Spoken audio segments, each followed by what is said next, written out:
4 people were killed last night, and that includes the gunman. We are learning more about the suspect. He has been identified as John Snowling by the Orange County District Attorney's Office. He is a retired Ventura Police Department sergeant. Right now, our sources believe Snowling was targeting his estranged wife when the shooting took place at the bar. There were a couple of fatalities and several people were injured. Mr. Huff was at that bar that evening. And Bill, you want to talk about like what you experienced and what you heard? It was a lot.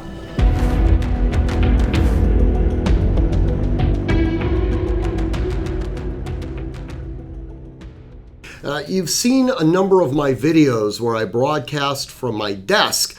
In today's video, it's a little different. We're going to be doing a bit of an interview. I'd like to introduce you to my guest, Mr. Huff. Mr. Huff, you want to go ahead and give a little bit about your background real quick? Sure. A former United States Marine, served in Desert Shield and Desert Storm. Now been here in Orange County since 1988. I'm married with 2 children, own several businesses, and a CCW holder trained here at Artemis Defense. And that last part is going to be sort of the focal point of this video.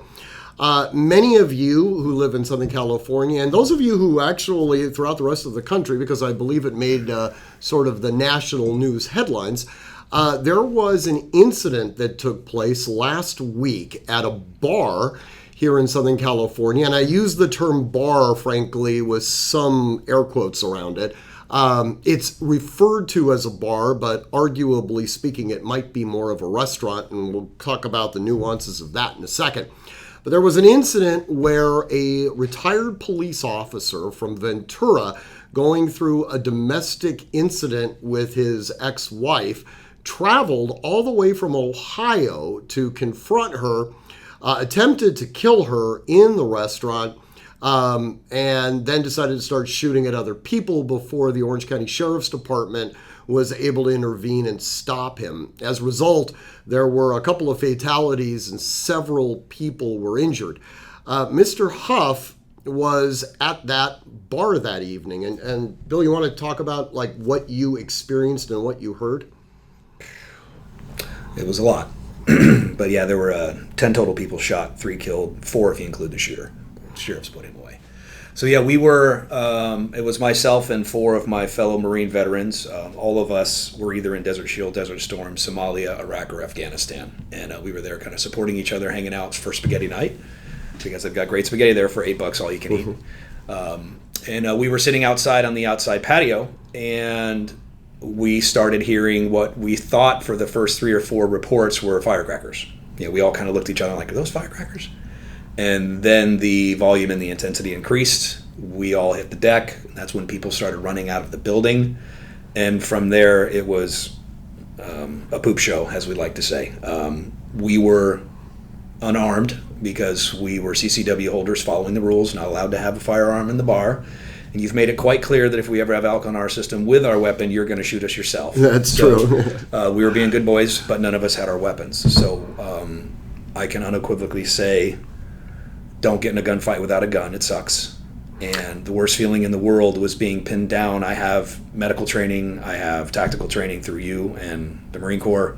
And I'm a lifelong martial artist. I've been doing that 31 years. And I couldn't do anything because we had no covering fire. We couldn't move. We couldn't do anything. Well, and I think that's really where I want to focus this discussion right now is on the policy. So for those of you who don't know, the Sheriff's Department in Orange County, and to be fair, this is a policy that exists through the vast majority of law enforcement issuing agencies, not just in California, but actually throughout the entire United States, where effectively they say you cannot bring your weapon into an establishment whose primary purpose of business is the sale of consumable alcohol. Now, that is massively vague in my opinion. It's also potentially unconstitutional. Now, keep in mind, what we're discussing right now is not a law. We're discussing a policy that they have. Now, the nexus between this law and policy would come into play, where if you were carrying outside of policy, that would create an administrative revocation of your permit. If you've had your permit administratively revoked, you're now carrying concealed without having a valid CCW, which in California is illegal.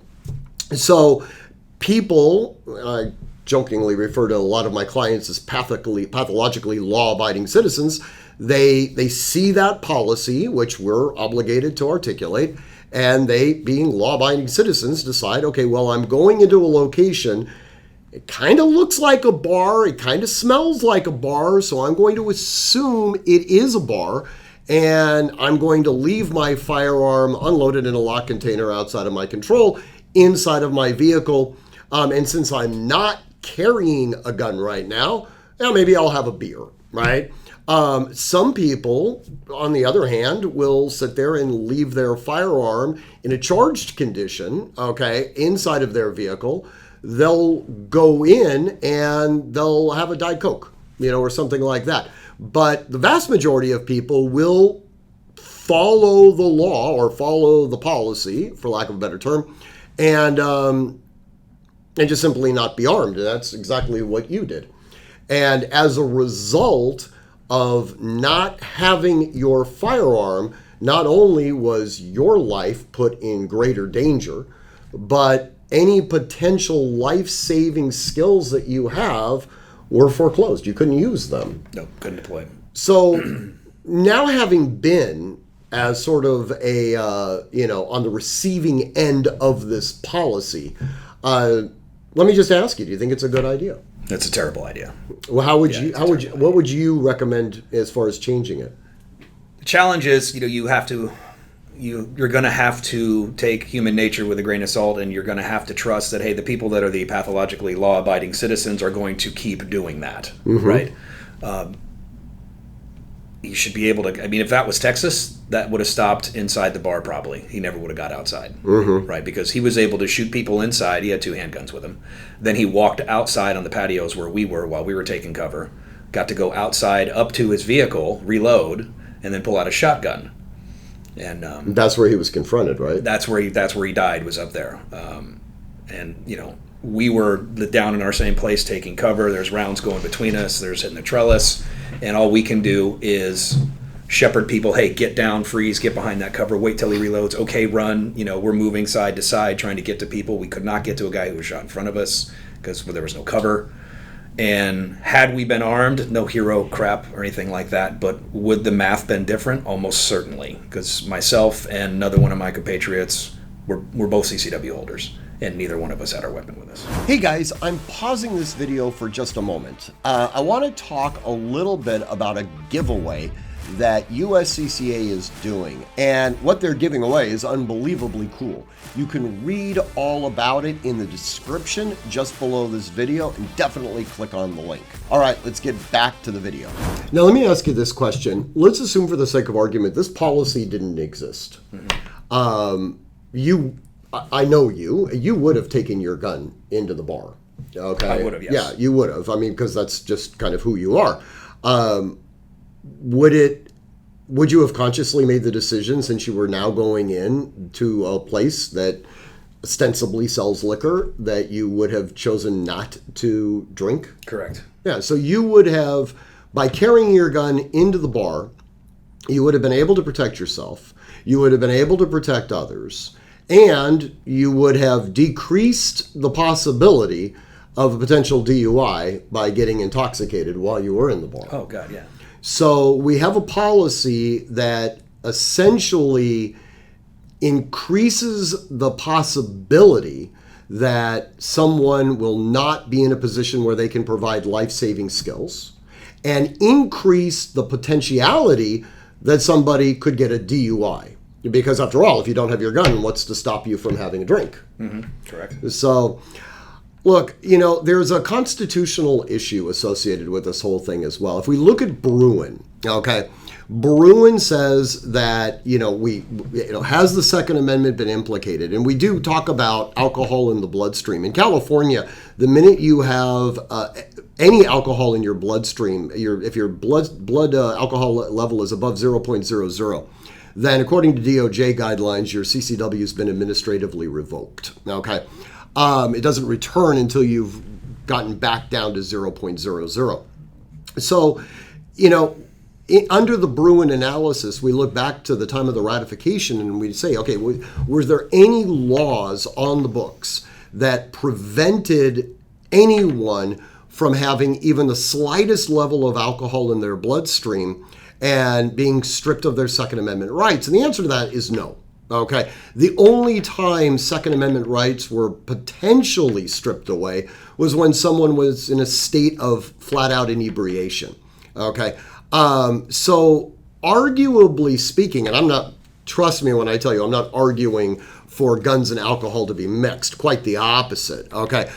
But from a legal standpoint, there is an argument to be made that even, with a responsible level of alcohol, your Second Amendment rights should not necessarily be implicated.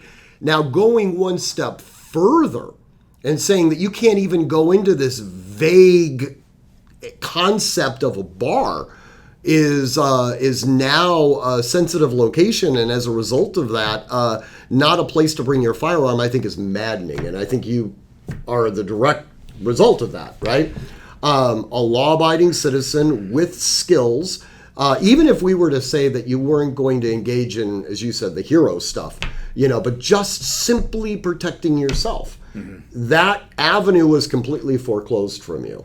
We were blessed beyond measure that shooter didn't come back down the hill and start walking through the venue and outside, because we wouldn't have been able to do anything. Yeah, it's absolutely horrific. Well, Bill, thank God you survived. Yeah, thank God your friends survived. I know yes. it's a troubling thing, especially when we learn that the shooter himself was retired law enforcement. I mean, that puts a whole other spin on this, which is just incomprehensible. But this is something, this policy that so many issuing agencies have of barring the bringing of weapons even into something that they vaguely classify as a bar is something that's going to have to be changed. Again, I'm not advocating for, guns and drinking or anything like that. But I think that people that are responsible enough to exercise their Second Amendment rights are responsible enough to understand that they need to have a strong level of professionalism at arms, to not drink when they're carrying their guns, but to be in a position where they can defend themselves and defend others. Mm-hmm. A good buddy of mine who's a CCW holder in Arizona and an NRA instructor reamed me pretty good when I told him what happened. And he's like, and I'll leave out the language, blankety, blankety, blankety, blank. He's like, where do you think a gunfight's most likely to happen? He goes, in a bar. Mm-hmm. And I'm like, well, I was following the rules. And he's like, well, how'd that go? So I'm 100% behind you in supporting getting something moving, even if it's just a narrative, because there was no need. That could have been lessened, I would like to think, had we been armed. Yeah. And again, that was our call. We made that choice. We got to own that. No. But if we can get the narrative changed and get something in place that makes common sense, that would be groovy. Excellent. Well, again, thank God, right? Yep. And to all of you, thank you for watching. As always, if you want to email me, by all means do so at steven@artemishq.com. And as always, train constantly, train consistently, train repetitively, and train with purpose. Above all else, stay safe. Before you go, you just missed one of our best videos that got over 500,000 views. Click right here to watch it now.